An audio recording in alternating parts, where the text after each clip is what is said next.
Hello, my name is Lucas. This is Bit of Lit. I want to talk to you about a comic book adaptation of the original teleplay of Harlan Ellison's The City on the Edge of Forever. Juan Ortiz did the art. It's pretty good art, I would say. We can see here the USS Enterprise. It's vastly different, I think, from what you see on TV in Star Trek The Original Series. We don't really have Bones as a primary character here. He's only on the Enterprise early on. It does follow Spock and Kirk as they go through time to fix a crew member going back in time and changing everything. There are definitely some character aspects that are a little punched up or different. Spock seems a little have a little more edge to him, a little more grit. Seems to be a little more emotional.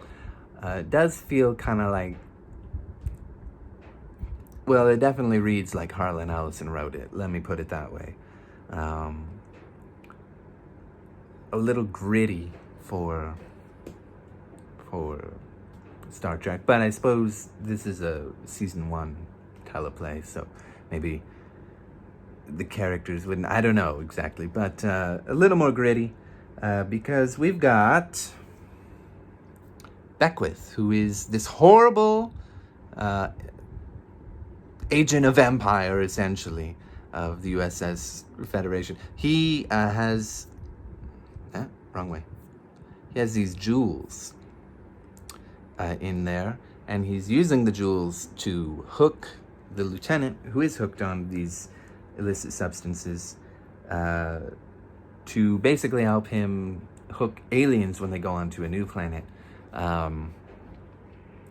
so that he can trade with them and take advantage and profit tremendously off of this business venture that is going on of crime. There's no other way to put that. He's an evil man, and yeah. So the lieutenant, he takes it, right? There we go. And we get this wonderful artwork by Juan. Beautiful. He's at the bridge. He's losing his mind.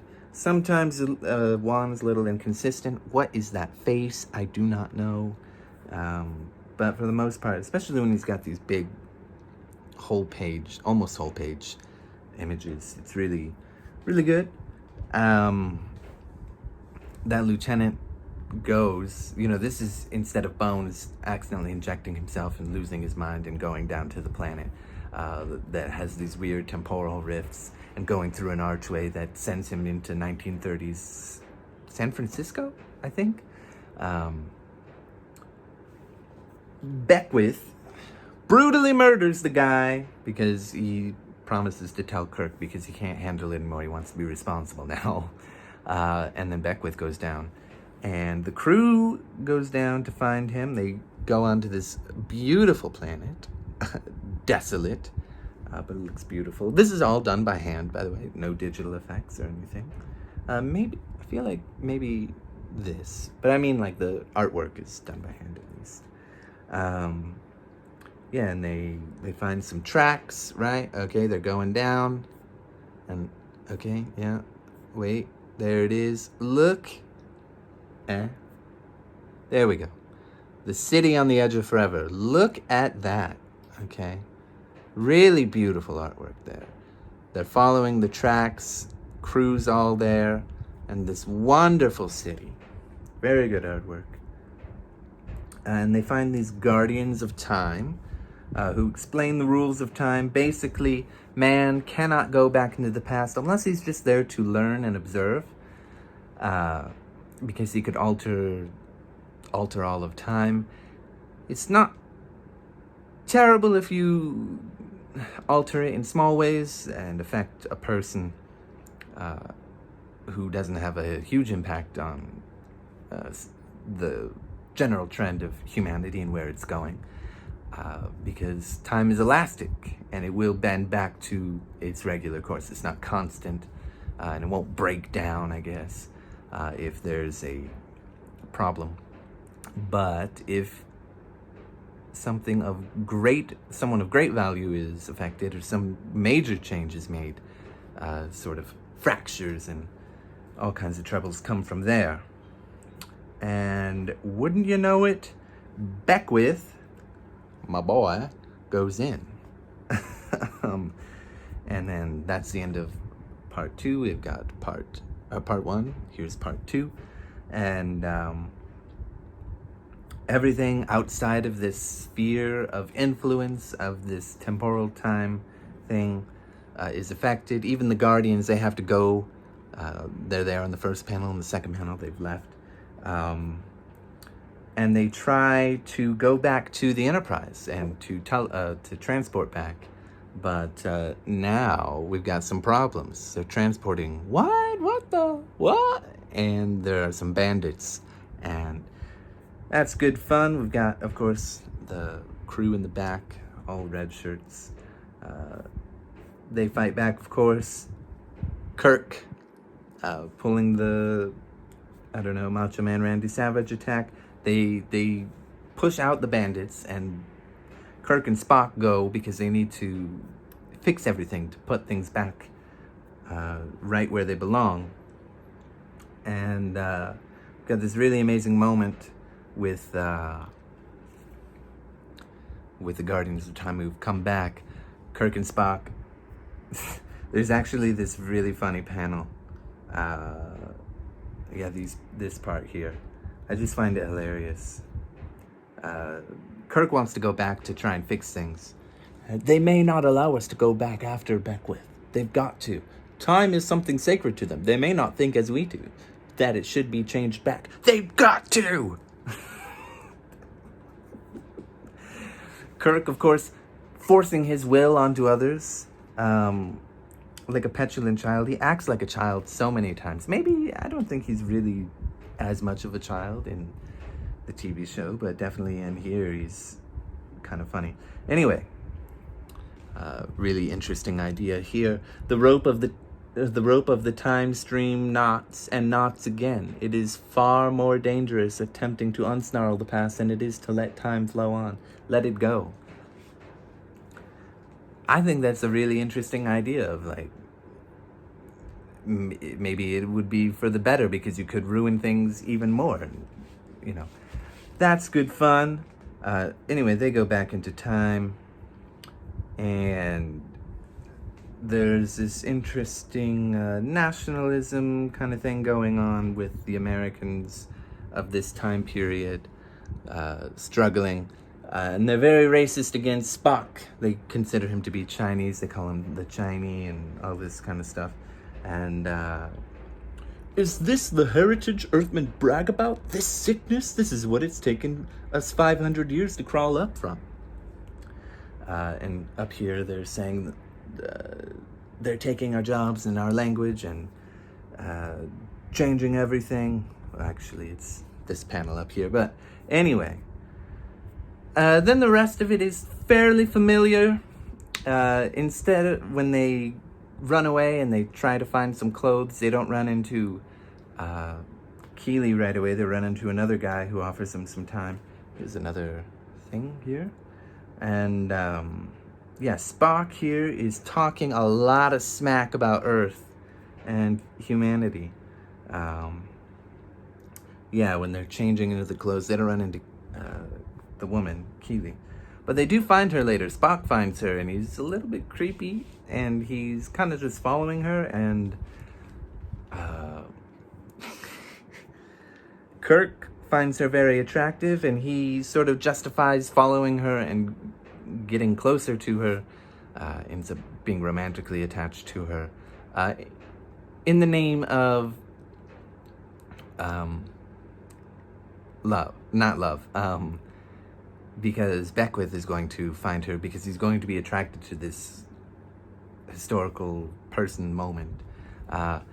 In the show, they don't really hint that somebody's has to die or live. If I remember correctly, early on, they don't. The Archway doesn't really say anything about it.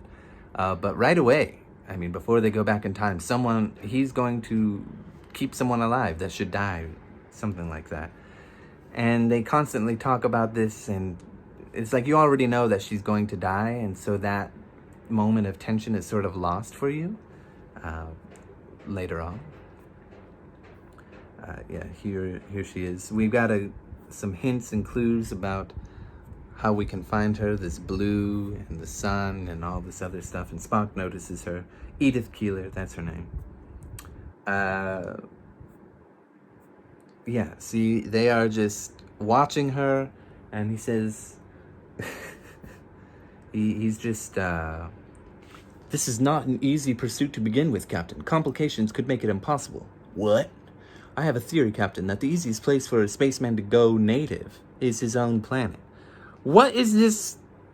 Don't be ridiculous. The stakes are too high here. That was precisely my point. And then Spock runs away, and Kirk... this page is really funny. Anyway, Kirk takes it upon himself. Later on, he tries to justify... Here's another piece of artwork. Tries to justify, like, being so close, and she has to live. Here we are on that panel. She has to live. You don't know what it's like. I'm a human, and I'm the captain, and it's been so long, and I want to go native. And, yeah, there we go. Cool artwork. I don't really care for this part of the story, actually, but very cool artwork. He's very concerned about Edith Keeler and what's going to happen to her. She is going to play a big part in the role of America in World War II, which is why she needs to die, because if she lives, then America won't join for a while. She has these big dreams that sort of come true with the the Federation. Not the U.S. Federation.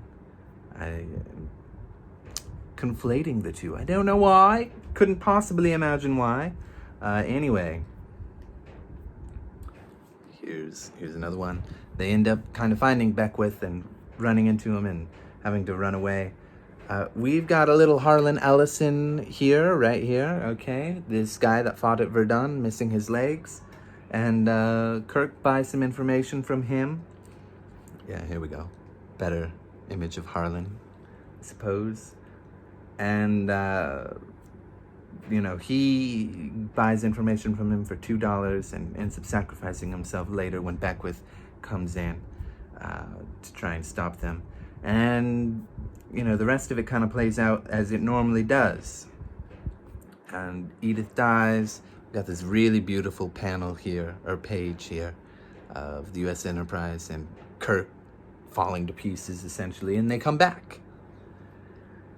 And this is a really great moment, actually. Time has resumed its shape, okay? Edith died like she was supposed to. What of the death of the cripple, the Harlan Ellison implant? He was negligible. He had no meaning, apparently, but he found Beckwith for us. He must have counted. And they admit, yes, he counted. Which is really sweet. I mean, is sort of, saying like, yeah, there are big figures that have great impact, but even these small people who do small things, those add up, and sort of negligible in terms of the grand scheme of human movement and social movements and this kind of thing, but he did matter, and I do kind of like that. That's how I take that anyway. Not enough for the eternal flow, the greater river. That's all right. Beckwith, of course, escapes, and he goes back in, but the vortex cannot be set for the same exact time twice. He has created a fracture and plunged into it. And he has, not this time, he wanted forever. The vortex has given him forever, like the Mobius strip that has no end, that curves back on itself eternally, his locked in time. And then we've got this really amazing panel of him locked in time in the heart of an exploding sun, a nova. He's named his own doom. Look at the suffering that he's going through. What does it mean to be locked into time forever? Locked into forever, into eternity. What is that like? I don't know. But I imagine it's something like this hellscape, and I think that's just wonderful. Of course, Kirk is having a crisis about what happened, and the people that he's met, Edith and the cripple, Edith and Harlan here. And he was negligible. He fought at Verdun, and he was negligible. And she, Verdun, of course, being a famous World War I battle,